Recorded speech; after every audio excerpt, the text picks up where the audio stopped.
Great time ஃபேன்ஸுக்கு வணக்கம். ரொம்ப ரொம்ப கஷ்டமான சூழ்நிலைக்கு தள்ளப்பட்டிருக்காங்க சிஎஸ்கே டீம் அப்படின்னு தான் சொன்னோம். ஸோ சீசன் ஸ்டார்டிங்கில் பவர்ஃபுல் டீமாக இருந்தாங்க.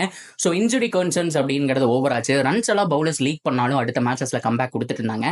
இப்போ துஷார் தேஷ்பாண்டே, தீக்ஷனா, மசீஷா பத்திரானா அப்படின்னு சொல்லிட்டு யாருமே இல்லாத ஒரு டீமாக இருக்கு. எஸ், அடுத்த போட்டிகளையும் இருக்க மாட்டாங்கன்னு சொல்றாங்க. ஒரு யங் இந்தியன் லைனப்பை வச்சு ஸோ சிஎஸ்கேனால டிராஃபி அடிக்க முடியுமா அப்படிங்கிறதா மிகப்பெரிய கேள்வியா இருக்கு. ஸோ சிஎஸ்கே உடைய மேஜர் மிஸ் என்ன, எந்த மாதிரியான மாற்றங்கள் பண்ணணும் அப்படிங்கிறது எல்லாத்தையும் கம்ப்ளீட்டாக இந்த வீடியோவில் பார்த்து தெரிஞ்சுக்கலாம். அதுக்கு முன்னாடி ஃபர்ஸ்ட் டைம் சேனலுக்கு வரீங்கன்னா மறக்காம சப்ஸ்கிரைப் பண்ணி சப்போர்ட் பண்ணுங்க. அப்போ அப்டேட் எல்லாமே உங்களை வந்து சேரும். சரி வாங்க வீடியோ கூட போகலாம். So first of all CSK உடைய லாஸுக்கு என்ன காரணம் அப்படிங்கிற மாதிரி ருத்ராஜ் கைக்வாட் சொல்லியிருந்தாரு.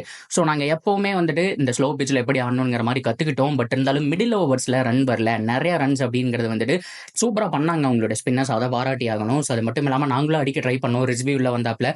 பட் இருந்தாலும் பால் கரெக்டாக வந்துட்டு பேட்டுக்கு மீட் ஆகல. ஸோ செகண்ட் ஹாஃப்ல டியூ வரும்போதே அவங்களும் கஷ்டப்பட்டாங்க பஞ்சாப். ஏன்னா 160 அவங்க கிட்டத்தட்ட ஒரு 13 ஓவரில் சேஸ் பண்ண வேண்டியது.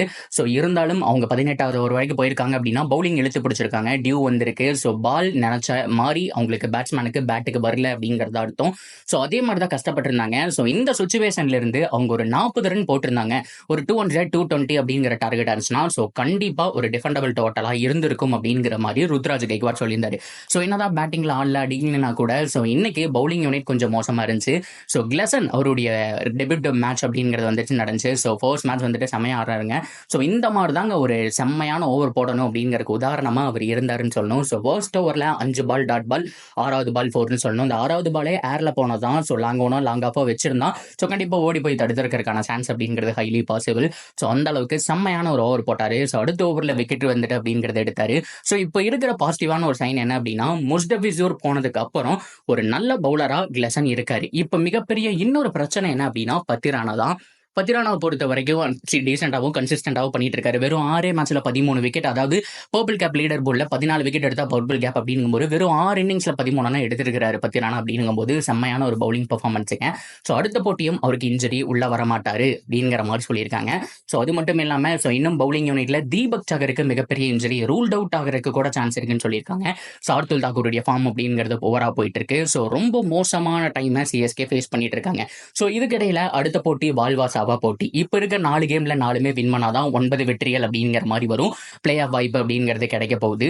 ஸோ இதுல ஏதாவது ஒன்று தோத்தாலும் அந்த வாய்ப்பு அப்படிங்கிறது ரொம்ப ரொம்ப ரொம்ப சுருங்கும். அது மட்டும் இல்லாம மேல இருக்கக்கூடிய எல்எர்ஜியும் கேகேஆரும் சில மேட்ச் தோக்கணும். அண்ட் ஹைதராபாத்தும் ஒரு சில மேட்சஸ் தோத்தோம்னா ஆர்சிபிக்கு கம்ஃபர்டபுளான பொசிஷன் மேல கிடைக்கும்னு எப்படி பிளான் பண்ணமோ ஸோ அதே மாதிரி சிஎஸ்கேக்கும் செம்மையான ஒரு பொசிஷன் கிடைக்கிறதுக்கான சான்ஸ் அப்படிங்கிறது ஹைலி பாசிபிள்.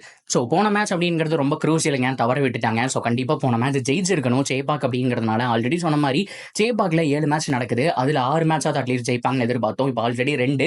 ஸோ இன்னும் ஒரு போட்டி இருக்கு. அட்லீஸ்ட் 5வது ஜெயிச்சு ஒரு நல்ல சென்ட் ஆஃப் அப்படிங்கிற சேப்பாக்ல கொடுக்கலாம்.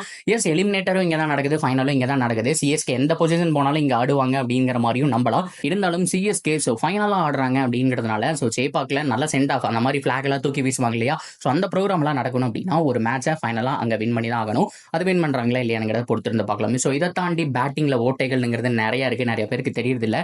ஸோ போன தடவை ரஹானே ஓரளவுக்கு நல்லா ப்ளே பண்ணிட்டாருங்க. ஸோ அதனால வந்துட்டு தப்பிச்சிட்டாரு. பவர் பிளேல வந்துட்டு 55 அப்படிங்கிற மாதிரி வந்துடுச்சு. ஆனால் மற்ற மேட்ச்ல ரஹானே சொதப்பிட்டு இருக்காரு. ரஹானே பத்தி செப்பரேட் வீடியோ நான் போடுறேன், அவர் ஆடணுமா வேண்டாமா அப்படின்னு சொல்லிட்டு, இல்லை ஒரு யங்ஸ்டருக்கு சான்ஸ் கொடுக்கறதுக்கு கரெக்டான டைம் அப்படிங்கிறதையும் நான் சொல்றேன். ஸோ அதுக்கு முன்னாடி ஜடேஜா ஏன் நம்பர் 5ல வராரு, இதுதான் மிகப்பெரிய கேள்வி. நம்ம 5 கூட கிடையாது, நம்ம 4லயே சில டைம் அனுப்புறாங்க. அது கொஞ்சம் புவரான டிசிஷன் அப்படிங்கிறது நான் நினைக்கிறேன். நான் மட்டும் இல்லை, நிறைய பேர் சொல்லக்கூடிய விஷயம்.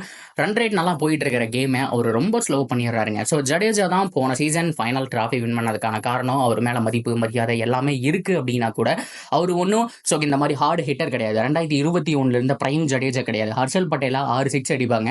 ஸோ சிஎஸ்கே அந்த டைம்ல ஆர்சிபிக்கு எதிராக வெறும் 160 ரன் அடிச்சிருப்பாங்க. 19வது ஓவரில் வந்துட்டு ஆடிட்டு இருப்பாரு ஜடேஜா. ஆனால் கடைசி ஓவரில் 30 ரன் போனதுக்கு அப்புறம் 192 அப்படிங்கிற மேசிவ் டோட்டலை போடுவாங்க. ஸோ அந்த ஜடேஜா வேற லெவல் ஜடேஜா. ஆனால் இப்போ இருக்கக்கூடிய ஜடேஜாக்கு அந்த கெப்பாசிட்டி, ஹிட்டிங் எபிலிட்டி அப்படிங்கிறதெல்லாம் போச்சுங்க. பவுலிங்கும் ஓரளவுக்கு சுமாராக தான் போயிட்டு இருக்காருங்கிற பட்சத்தில் மொயின் அலி நல்ல ஸ்ட்ரைக் ரேட்ல ஆடுவாருங்க. ஸ்டெயிட்ல நிறைய ஷாட் அடிவாரு. ஸோ பட்டா பாக்கியம் படாட்டி லேகி அப்படிங்கிற மாதிரி வீசுவார். இந்த மாதிரி பேட்ஸ்மேன் தான் வேணும். நீங்கள் மொயின் அலி அண்ட் சார்துல் தாக்கூர் இந்த மாதிரி டீசெண்டாக பேட்டிங் ஆடுறவங்க எல்லாத்தையும் கீழே வச்சுட்டு ஜடேஜா மேலே போய் கட்ட போடுறாரு அப்படிங்கிற பட்சத்தில் ஸோ அது சரிப்பட்டு வரல. ஜடேஜாவை பொறுத்த வரைக்கும் ஃபைனல் ஓவர்ஸில் ஓரளவுக்கு மேக்ஸிமம் சுத்தலாம், பேட் வந்துட்டு நீட்டாக விடலாம். ஸோ அந்த மாதிரி ஜடேஜா தான் பார்த்துருக்கோம். ஸோ அவரை முன்னாடி அனுப்புறதுங்கிறது ஒரு புவரான டிசிஷன் அப்படிங்கிறது நினைக்கிறேன். ருத்ராஜ் கைக்வாட கேப்டன்சியில் மாற்றணும் அண்ட் ஸ்பின்னர்ஸுக்கு நிறைய ஓவர்ஸ் கொடுக்கணும். போன மேட்ச் எப்படி மொயின் அலிக்கும் ஜடேஜாவுக்கும் பேக் டு பேக் நிறைய ஓவர் கொடுத்தாரோ ஸோ இது அப்படியே சேப்பாக்கில் ஃபார்முலாவா யூஸ் பண்ணியிருக்கணும். தோனி அது தாரக மந்திரமா யூஸ் பண்ணியிருக்காரு சேபாக்ல. சேபாக் அப்படின்னாலே ஸ்பின் தான். ஸோ நேற்றைய தினம் அதை சாம் கரன் பண்ணி நம்ம பார்த்துருப்போம். ஸோ என்ன அழகா வந்துட்டு யூஸ் பண்ணாரு. தோனிக்கு எதிராகவும் பார்த்தோம் அப்படின்னா ஸ்பின்னரை யூஸ் பண்ணாரு. ஸோ இந்த மாதிரியான மூவ் ருத்ராஜ் பண்ணியும் தான் நிறைய கிடைச்சிருக்கு. ஓகே, போன மேட்ச் போனதுதான். ஸோ அடுத்த மேட்ச்ல இந்த மாற்றங்கள்லாம் இருக்க போது. பத்திரானாக்கும் ஒரு சில மேட்ச் மிஸ் பண்ணுவாங்கன்னு சொல்றாங்க. தீக்ஷனா மிஸ் பண்ண போறாங்கிற மாதிரி சொல்லிட்டு இருக்காங்க. அண்ட் தீபக் சகர் வந்துட்டு டவுட் தான். ஷார்துல் தாக்கூரை வெளியில தூக்கி ஆகணும். ஸோ இதுக்கு நடுவில் தேஷ்பாண்டே இல்லை, மேபி சிம்ரன்ஜித் சிங் இல்லைன்னா அங்கரேஸ்கர் உள்ள வரக்கான சான்ஸ் ஹைலி பாசிபிள். ஸோ என்ன பண்ண போறாங்க, ஸோ வின் பண்றதுக்கான சான்ஸ் இருக்கு அப்படிங்கிறது எல்லாத்தையும் பொறுத்திருந்து பார்க்கலாம். ஸோ நீங்க என்ன நினைக்கிறீங்க, ஒரு மாற்றம் சிஎஸ்கேல நடக்கணும்னா என்ன பண்ணணும் அப்படிங்கிறது தாராளமா சொல்லுங்க. தொடர்ந்து அப்டேட்டுக்கு சேனலோட இணைஞ்சிருங்க. மறக்காம சப்ஸ்கிரைப் பண்ணி சப்போர்ட் பண்ணுங்க.